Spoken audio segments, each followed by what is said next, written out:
Hey everybody, Mr. Bookyboo here, and today we're doing something a little bit different.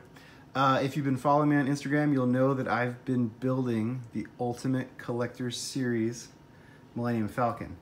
I'm not done yet, but what I thought I would do, since so many of you have been following and giving me comments and feedback and really interested in seeing this set, what I thought I'd do is just kind of give you a look at what I've done so far. I'm not that far along, but I'm far enough where I think you can get a pretty good feel for like how the build goes and more like the internal bits and pieces and stuff. And so that's what I'm going to show you over here. So at this stage of the build, basically I'm at, I've completed through bag 5. There's 17 bags total, and there are, as you know, there's over 7,000 pieces in the set, but there's 17 different bags, and each like number bag, there's like anywhere from 3 to 5 bags within each of those numbers. So there's a lot of bags. I mean, as you can see in the box, I mean, the box is just massive. I mean, this is like the biggest box I think Lego's ever done. Within that box, there's 4 little smaller boxes, and then everything, all the bags are just thrown in kind of randomly in there. But here it is. This is the Falcon. So this is through bag 5, about to start bag 6. And I think this gives you a pretty good feel for the size. So you can see most of the core like Technic framework is built. It basically starts off, it's just a simple Technic like framework. And you can actually see those work in progress shots on my Instagram where I finished through bag 1 and it's literally just a frame. And then bags 2 through 5 have kind of added a little bit of the detail and stuff. It's ridiculously heavy at this point. You can't lift it up with just one hand. I actually did that the other night when I was finishing up, and I dropped it and it fell apart and a bunch of pieces fell off, and I had to like go back through like 300 steps that I'd already done and actually try to figure out where the parts went. So that took me like a couple hours to figure out. But so don't try to lift it up with one hand, even at this early stage in the build. You want to definitely like use 2 hands, and I haven't figured out the best place to lift it up yet. I think what I did when I take it is I go from down here on these columns, these support beams, because these are pretty sturdy. This is like double Technic, so I'm going to start like zooming in a bit, and you can actually see more of the detail. So like, for example, down here, this is like double Technic wide beams. And if I kind of pan around, you can see that. So it's double thick Technic. The framework, it's basically kind of like a cross this way and then this way as well. And then there's just a lot more beams. I mean, you can kind of just, as I just pan around, you can get a feel for the heft and the, you know, the amount of Technic that they actually put in to this set. And then of course this is towards the front. This is the front, and then the mandibles are going to be off the front part here eventually once I get to that part. But you can also get a feel for the overall size. It's roughly 2 feet across. It's going to be 3 feet long when it's all done, and I think it's about like 6-8 inches high or something like that. Let's see if we can get into a little bit better detail here, and you can see some of the other really cool stuff here though. So let's see. So if I zoom in a bit, so the rooms, the detail on the inside is already spectacular. So this is the like the little recreation lounge area where you know, originally Luke and Obi-Wan had the droids, and they were talking with Han and Chewie. So there's the Dijark table. And then you can also see there's just lots of piping and detail. There's a little chair with a little console that Han sits at. If I pan around over here, you can see there's the little helmet that Luke wore when he first fired up his lightsaber. And then the actually really interesting thing is these little passageways. So if you kind of look in here, you can see. So that's a sticker. I'm not too happy with that, but I am happy with the fact that Lego, I mean, realizing they couldn't do a full interior, that they actually, you know, they kind of came up with a unique way to get around that. And it's actually pretty cool now that I see it in person. It's a pretty neat feature. Coming over this way, the other really cool part that's done, this is like the engine room, the main area here. So there's the Hyperdrive you can see back in the corner there. And then of course there's another passageway over here. And then there's these are the escape pods or what? I don't know what these are. You guys probably, some Star Wars fan can totally tell Michelle I'm like a huge Star Wars fan, but I don't even know what these things are back here. They actually open up and you can actually see, there's like, I don't know what, maybe it's the laundry, I don't know. And then there's like another little corridor back here. And if I can kind of loop around, you can see there's more, the detail is just really amazing. All the parts and pieces, there's a little greebling on the inside. These are probably going to be like the hatches on the top, so you can kind of see we're already starting to build that.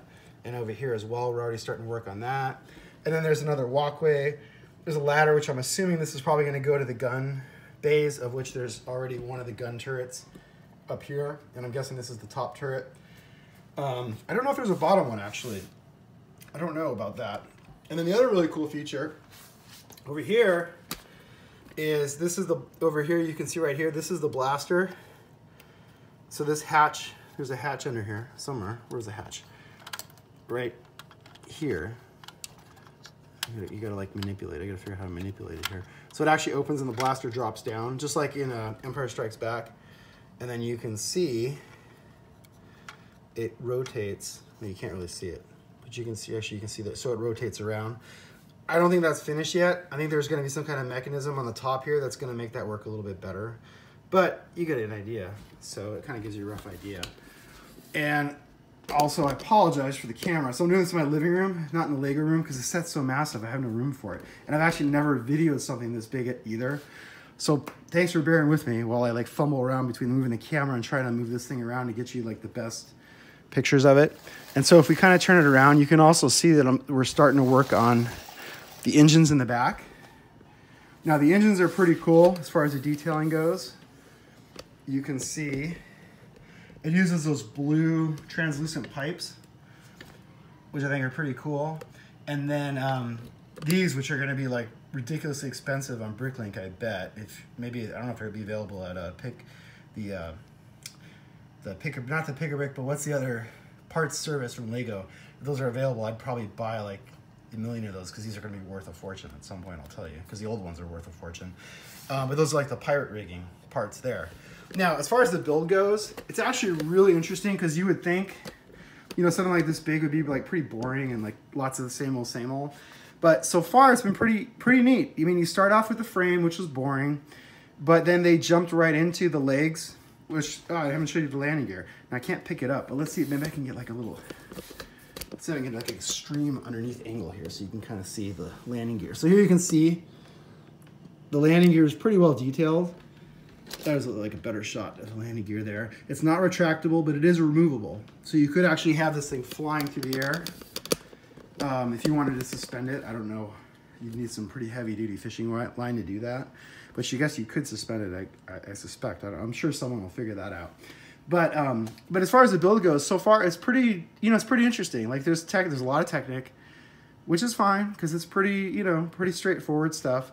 But then you do the landing gear, and then you kind of jumps you into the interior bit. So it's actually a lot of fun. Like we got to do the lounge area was bag 3, and then bag 4 was this the engine room area, and then bag 5 was this the main engines in the back here. And you can kind of see this. You actually, if you look over here, you can really start to see how all the Technic bits kind of go together. So there's lots of hinge places that they use, lots of like just unique kind of bricks, and you can kind of get a feel for that and see how they did it. You can see in here some of the hinges that they use to connect everything, and then that's further reinforced with Technic bits in here.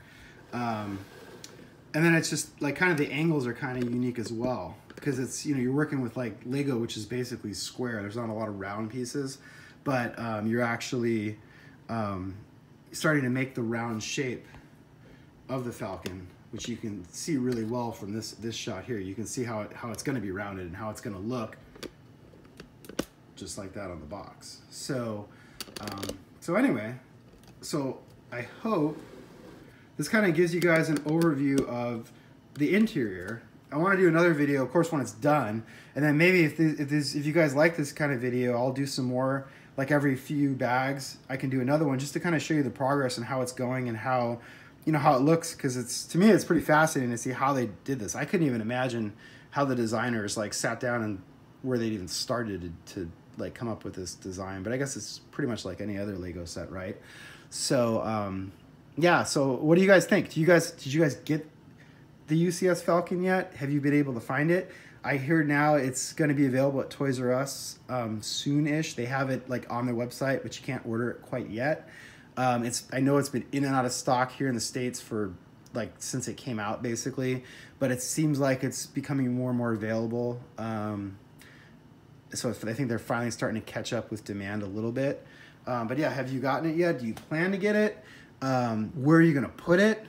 As for me, I think I'm going to mount it sideways in my Lego room up on a shelf. I've seen some designs online for the really cool like bases that kind of like basically kind of have it almost at an angle, kind of like on the box here, a little bit more of an angle than that, but basically kind of at like a side profile, and you can, it doesn't take up as much room that way, because otherwise, as you can see, it takes up like 2 feet of space. This would look awesome in a coffee table, custom design with like a glass, you know, enclosure. I think that'd be sweet. But so let me know. I want to hear what you guys have to think. What are your plans for the Falcon? You guys, what do you think?